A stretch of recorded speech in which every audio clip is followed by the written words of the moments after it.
Well, let's go ahead and get started. Good afternoon. Great to see you all. Thank you for joining our October reparations strategy session. It's great to see all of you, some returning faces and some new faces. Today, we are very excited to have Dreesen Heath join us to provide an update on the state of the national reparations movement. But before we get into that portion of our meeting, we'll start with some partner updates and then go into some regional reports. A couple of our partners and regional leaders are out at a conference, so we should move through this pretty quickly, and then I'll hand it over to Dreesen. So first, I have some announcements from First Repair. Registration is now live for our 5th annual National Symposium for State and Local Reparations. That will be taking place December 3rd through 5th in Evanston.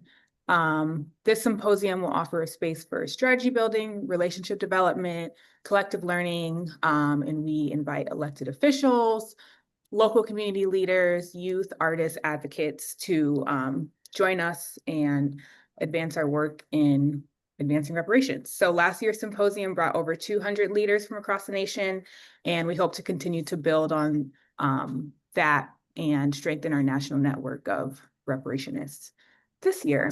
And this year's theme is Act, Acknowledge, Commit, Transform.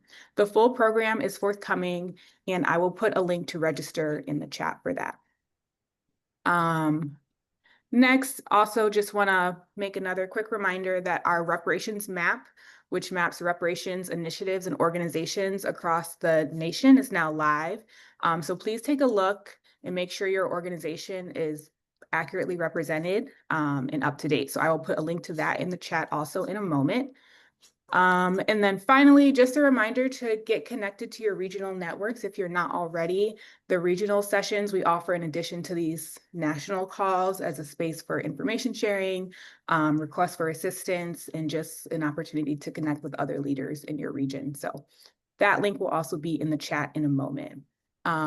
Those are all my updates from First Repair. I will hand it over to a couple of our partners to share some updates. I know Cam is on and had some updates to share. Thanks, Bailey. And we are really excited about the upcoming symposium the First Repair is organizing along with NARC, and can't wait to see everybody in Evanston in December. So really excited about that. Quickly, in regards to our announcements, we have 2 short announcements. We're working continuously with the Federal Redress Advancement Network. I'll put that email in the chat if anyone wants to get engaged with the work we're doing at the department level within the federal government. Please join us.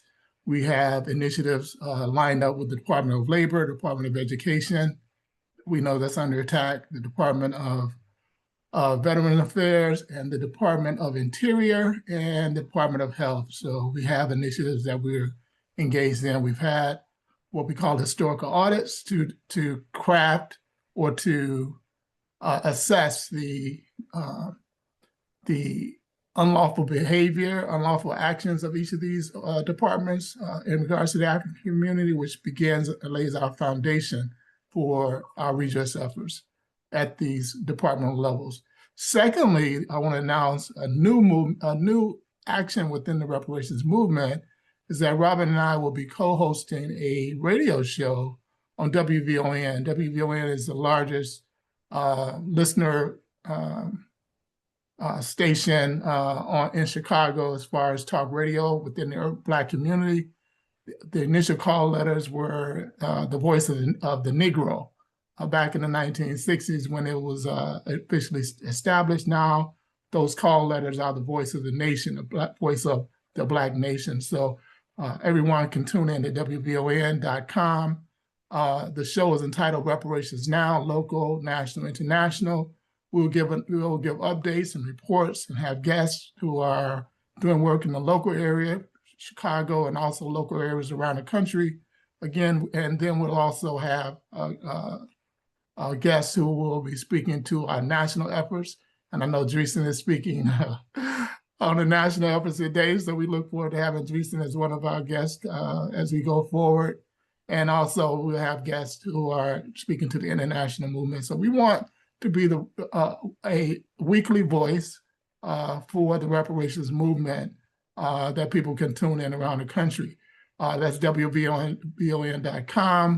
And our first guest, who is working in the local, national, and international spaces, is none other than Professor Justin Hansford. So tune in this Saturday, 4 to 5 Central Time, and tune in to Reparations Now, local, national, international. Thank you. Thank you, Cam.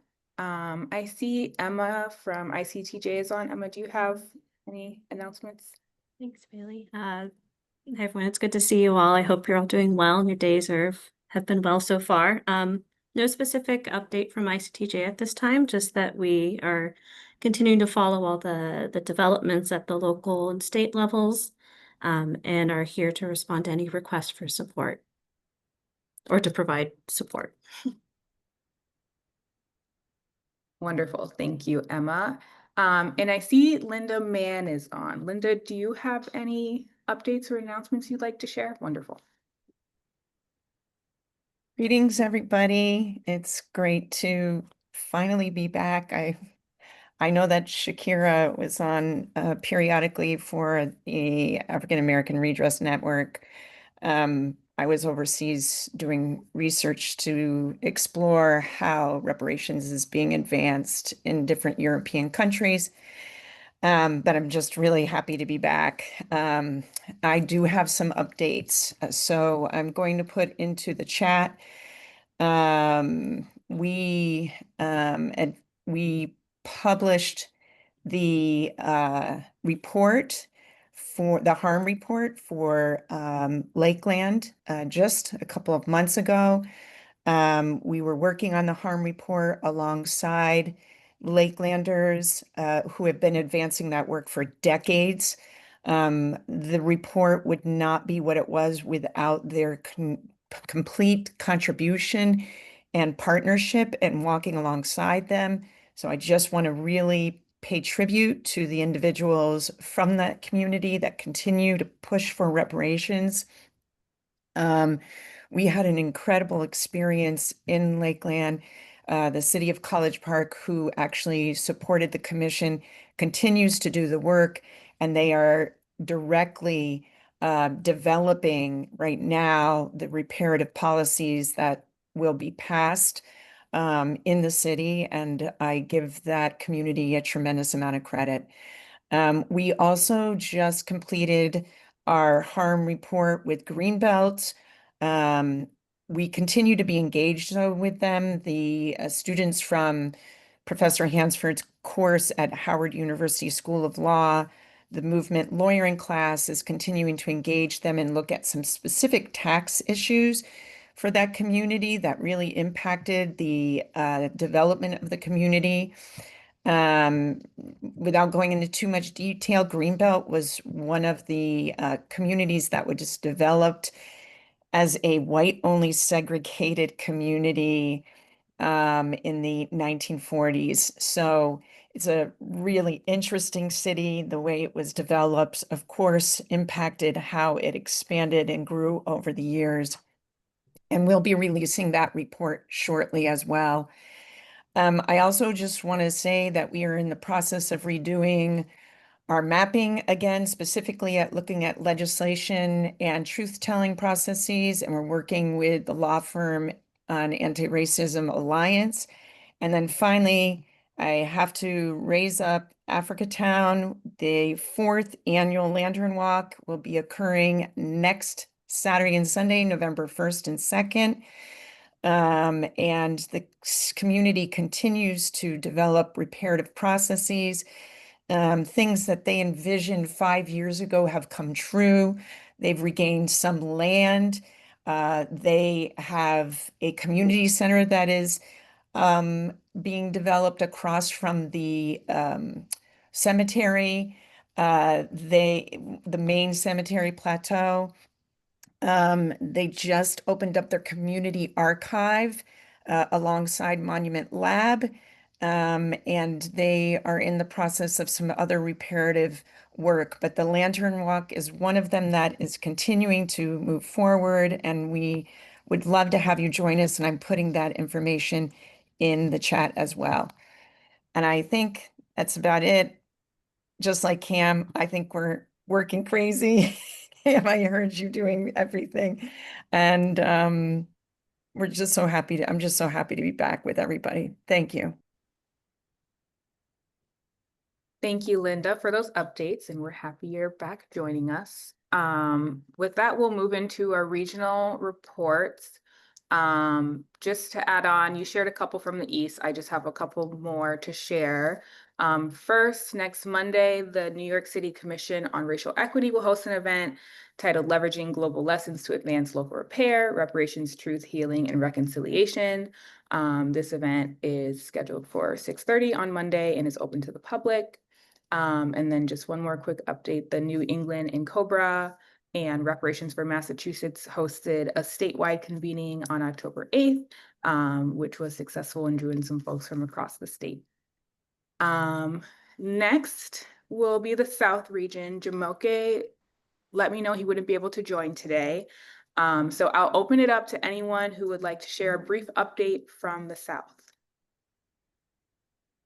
Oh,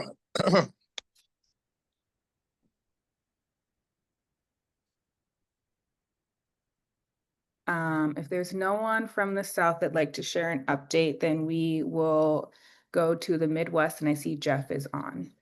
I'm on too. Oh, sorry, who is that?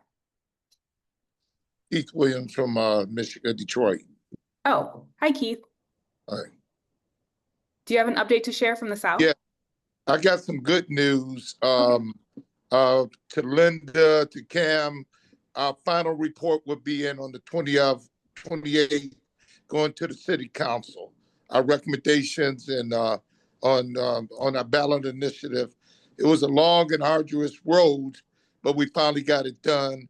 It's not what I like, but guess what? When you're part of a collective body, you have to work through it. So we feel good about it. We started with you guys early in the process, and now it's victory, and it's going to go to the city council for final approval. And so that's it. So Bailey, just to And I can get the report. go ahead, finish, Keith. I was just going to share with Bailey just so for I'm excited clarification. about. Keith is in the Midwest. He's in Detroit, so he's opening up the Midwest report, and then Brother Jeff could come afterwards. But I just wanted to let everybody know that Keith is from Detroit. Got it. Thank you. And thank you for sharing that update, Keith. Congratulations.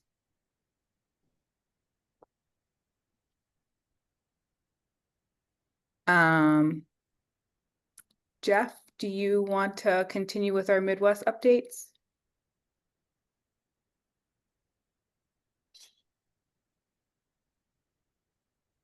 It looks like Jeff might be frozen. I don't know if it's just on my end.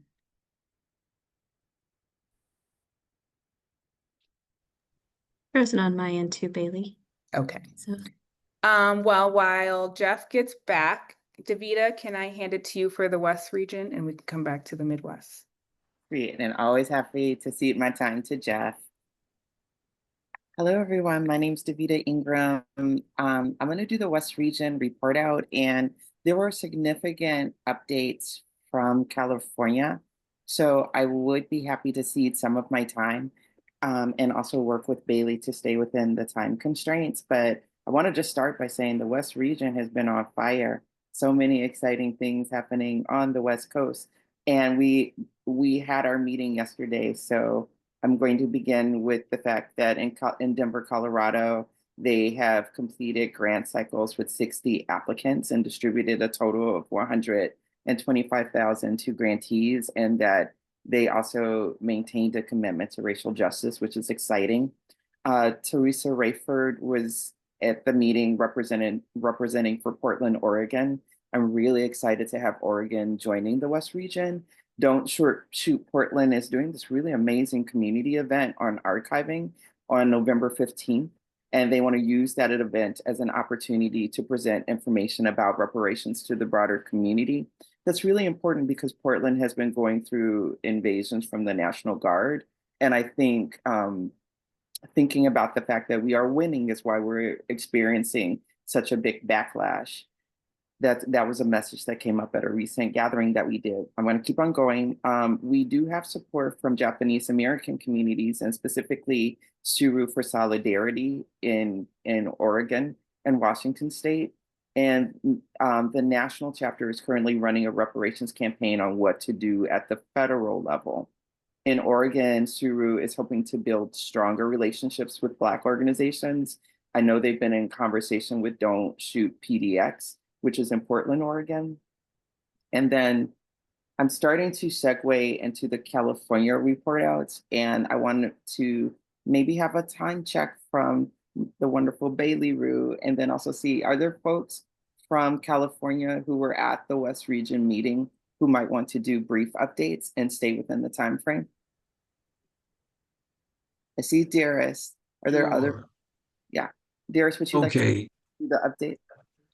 so real quickly, I guess you can say we had, like, in California at the state level, a bittersweet type of month. So 2 weeks ago, we actually had 5 reparations bills on Governor Newsom's desk.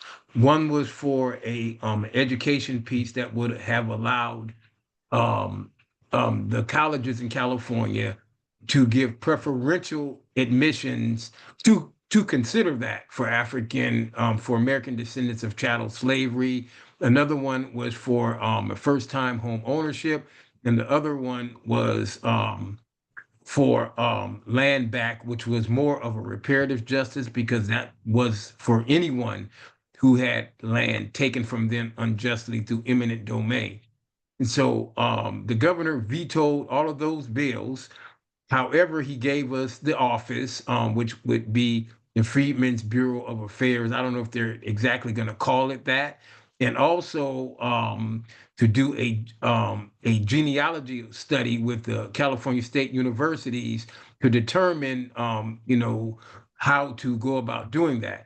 Now, both of those bills are kind of controversial. And needless to say, nothing happens with the office until that study is conducted, and that could take, a year or two or however. And so a lot of the advocates were left in limbo, and so we don't know where we're going to go from here. But nevertheless, we're going to keep on pushing to get a stronger reparations package than we had this year. And this one was significantly better than last year. So, we're keeping on pushing in spite of. So that's the report out. And Thank you, Darius.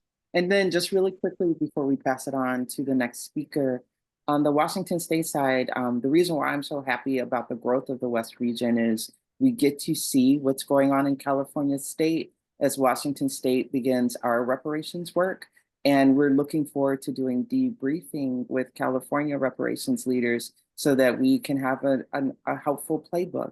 On the Washington State side, I want to thank Attorney Adjoa Ayatero for the support that she gave for our roadmap from SARC. SARC is doing work both in Seattle, King County, and Washington State. And we're starting to begin to try and have our closed door meetings with government officials. So we created both a roadmap document that we know is a work in progress, but we have to start somewhere. We also recently published our first harms report. This is a grassroots harms report that came from a born and raised Black researcher in Seattle. And it's looking at housing and labor. And we also are really, really grateful for the advising from Dr. Al Tillery and also recently Dr. Byerly from Inviteris. So passing it on from the West region. Thank you. Thank you, Davida. Jeff? Good afternoon, everyone. Sorry about earlier. My computer decided to restart right on me right before I was going to talk. But our Midwest Regional, we meet every fourth Tuesday at 1:30, typically before these national meetings. Just a few things to report from our group. Kansas City is celebrating 5 years with their coalition.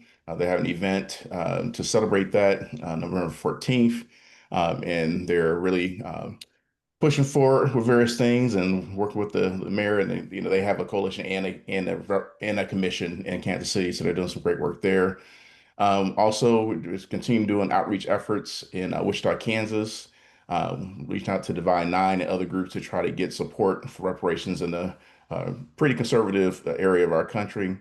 And then we also have our Chicago folks that reported. The Chicago Reparations Commission are about to have their fourth meeting now, and they're moving forward in the Chicago area.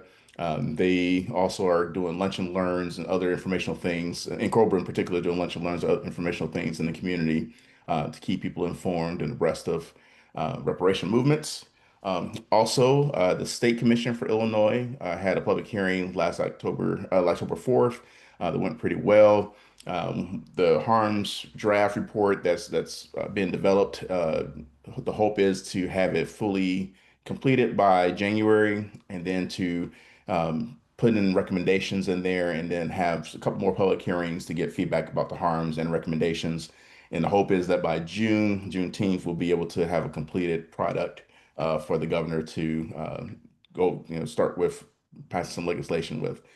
And also locally in the Champaign-Urbana, we actually have a vote tonight with our county board to approve a commission, a reparations commission, along with funding. We already have a commitment from our mayor of Urbana, who's already approved the commission for Urbana and funding for it. We're trying to do an intergovernmental commission that includes City of Urbana, City of Champaign, which are twin cities, and the county. And so the county vote is tonight. And so that'll be a big step along the way. So hoping good things there. And I think for our Midwest report, those are folks that were in attendance there. If anyone else is online that I forgot something, please feel free to share.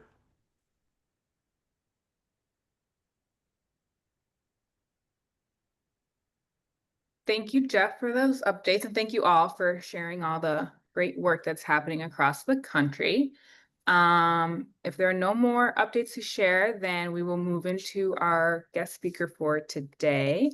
And that is Dreesen Heath. So Dreesen Heath works as an independent consultant and organizer at the intersection of human rights, reparative justice, and liberation movements. As one of the US's leading reparations organizers, he seeks to mobilize and support community members to enact transformative change through movement and coalition building, as well as research, policymaking, and narrative change work. She serves as the co-chair of the Public Education and Narrative Committee on the New Jersey Reparations Council. And Heath is also the founder of the Why We Can't Wait Coalition, a national coalition of hundreds of organizations, including internationally based and US-based national and grassroots organizations seeking to advance comprehensive reparations at all levels. Dreesen is here today to share with us more on the state of the national reparations movement. So Dreesen, I will hand it over to you. Thank you so much, Bailey. And thank you all for your time, for your continued efforts, for your continued commitment to each other and to our collective work. It's grateful to be with you all. Can you hear me? I'm just, all right, good. Appreciate that. So I want to represent our Why We Can't Wait coalition as well while I'm here to give you sort of the landscape of this last year in particular. The Why We Can't Wait coalition has functioned as a network with coalition-like tactics and has focused on movement building and organizing, creating a more diverse and intersectional nationwide network of communities, grassroots and national organizations to mobilize for comprehensive reparations. Also have been very involved in reparations policy design and implementation. So actually developing new policies and advocating for policies at the federal, state, local, and institutional levels. And political education and storytelling is a huge part of our work as well.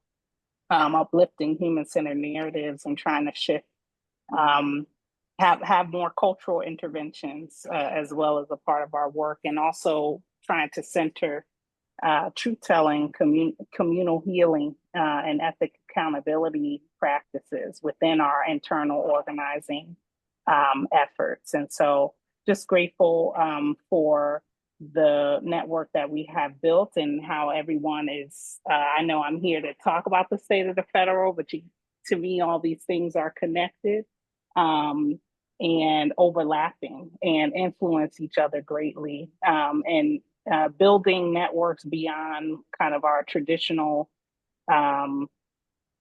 partners is also important. So, you know, bringing in the teacher unions, the domestic worker alliances, the Black blockchain companies that are also talking about, you know, how technology heals, and as we, you know, have blockchain sectors, what does it look like to think of our reparative outcomes outside of the centralized banking systems that we have? So as you all are aware and feeling every day, the federal environment is incredibly hostile and just a hard place to work in always, but especially now. And we lost our congressional champions at the start of this session. So with the death of the late Sheila Jackson Lee, with the ousting of former Congresswoman Cori Bush, former Congressman Jamal Bowman, as well as other shifts of leadership, we had to find new congressional champions to reintroduce existing and new legislation.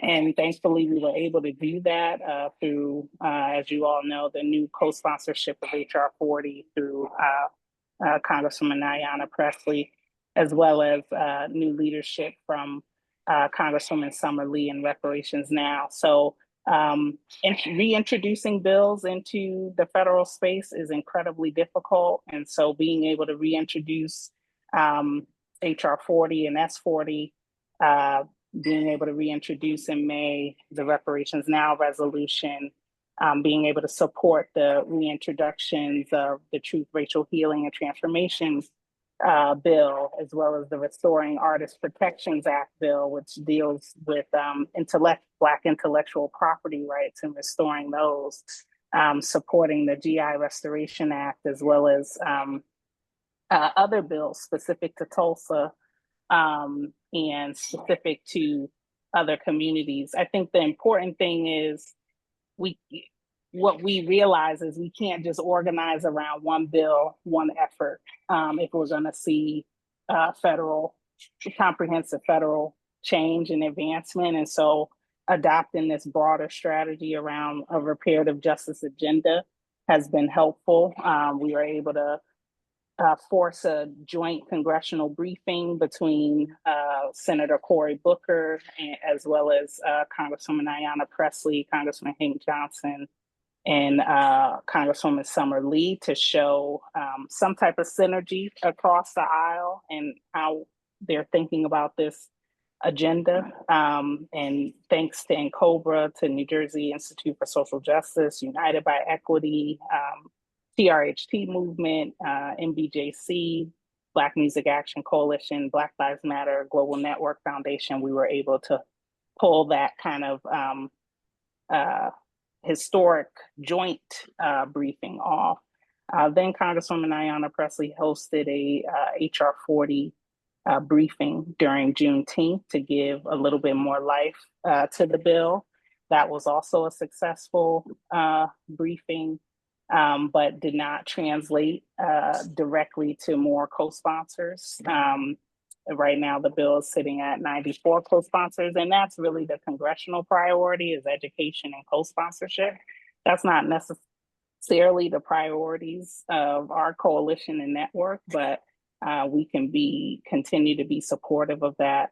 And then just last month, Congresswoman Ayanna Pressley hosted a roundtable within the Congressional Black Caucus Foundation space, where she brought together local leaders, national leaders, to try to force a more coordinated and less siloed, organizing strategy. I think there's much more to be done there, and ways that we need to continue to reinforce the federal to local, local to federal connections. And so, these climates are interesting. I just want to give you a little insight even to, what opposition looks like, which sometimes that opposition comes directly from the Congressional Black Caucus. Sometimes the opposition comes from, more right-wing forces. But in the week that we reintroduced Reparations Now under Summer Lee's leadership, the next day, Governor Moore of Maryland vetoed the Maryland bill. So, we work a lot also with training up cohorts of journalists to report better on reparations and to connect them directly to sources within the movement, because so often we were seeing just random people give their opinions on what the reparations movement should be doing, what these goals look like. And so being able to connect people directly to the people doing the work is incredibly important. And so, we had this whole media strategy, which was totally aborted when the governor vetoed, but not just that, action affecting federal. So I just want to give you a sense of all these things affecting each other and how we have to look at them all as interconnected, because the momentum that we felt federally was just completely, the air was taken up underneath of us by that veto. But then on that Monday was the announcement of Ashley Babbitt, the insurrectionist that was killed, direct restitution for her family. And then on Tuesday, they announced the resettlement and compensation to white South Afrikaners, the descendants of perpetrators of apartheid in South Africa. And so if you just, see the direct circumvention and direct opposition that is actively facing the momentum, I think that is something strategy-wise and communally we have to get better together on. There's a lot of language co-optation. So, now the right is using our terminology, literally using our talking points to advocate for reparations for mass immigration. And, people negatively impacted by that. Also, the federal resources that we're seeing are being diverted. They're being diverted to everything but our repair, and not even going to, Medicaid programming and our social services programs. So we're seeing incredible resource diversion as well. And just the weaponization of our claims within the federal space. And so there's been some interesting strategies I think we've had to use, primarily focusing, I see a number one priority as continued political education amongst our community members. So just being in fellowship with people and keeping them up to date about what's happening. Folks don't even know there's more than one restitution and reparations bill in Congress. And so just being able to make real touch points also about what people need, both their direct needs and their, reparative asks. You've seen, so another strategy is using hearings as a way to get things on the record. There was a moment in the education subcommittee that went viral around Summer Lee's back and forth with the education chair, McMahon. And, she drilled her on her knowledge of Tulsa and the Tulsa Race Massacre, and having opportunities even around re-education is a tactic that we've been using through the hearings. There's opportunities for amendments, and I'm saying these strategies because the reality is, you know, most of these bills are not going to see the light of day under this leadership, and they're not going to even have hearings. So you have to use the existing hearings as a way to address some of these issues. In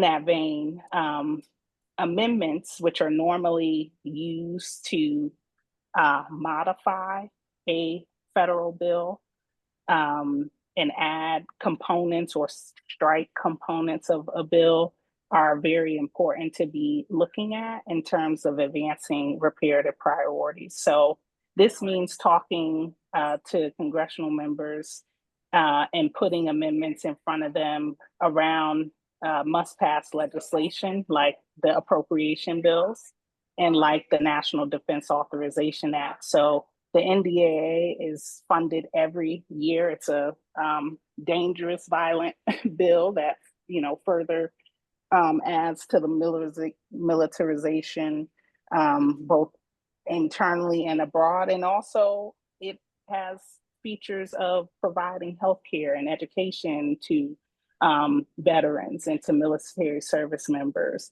And so, you know, even before Barbara Lee, who is also one of our main champions on reparations, got into her mayoral seat, you know, she was open to putting an amendment on her PRHT Act into the NDAA, even though she has never voted for that bill.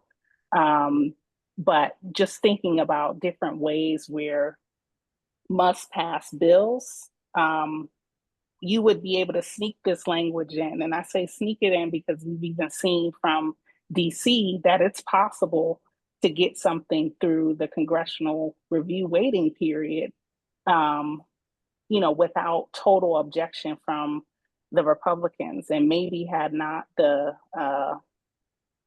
because it had to go through the Congressional Oversight Committee to be actually enacted.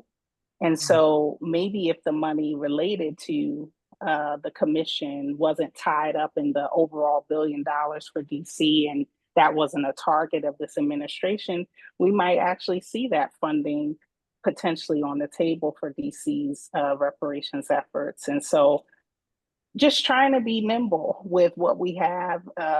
But, you know, there's the focus, you know, we're trying to transverse the inside, the outsides and everything. So I have seen, you know, local wins influence federal momentum, and I've seen federal momentum influence local wins. And we do still have an opportunity to be more coordinated and aware of our various efforts and strategies. Even when things are hyper local, you know, take the Lakeland report, for example, one of the recommendations being a right to return program. You know, those are models that can be developed also through federal legislation. And so how are we in, you know, deep contemplation about what things are still possible to at least introduce in this time frame, even if they are not going to be voted on and instituted. And so the HR 40 framework has birthed a lot of these local commission and jurisdictional efforts, and would love to see you know, just continued resource sharing and tactics sharing between the federal and local to federal. It's always helpful to, you know, connect on co-sponsorship, but this work is so much more than getting your congressional members on board for these various bills. So I want to, I guess, pause there and maybe open it up for questions. If there's anything else that's helpful to share. You all know I have a lot I'm thinking through at all times. So definitely could have left out some things, but hope that was comprehensive enough to know that, you know, we are continuing to work on a multidimensional strategies that result in multidimensional and intersectional and abundant outcomes.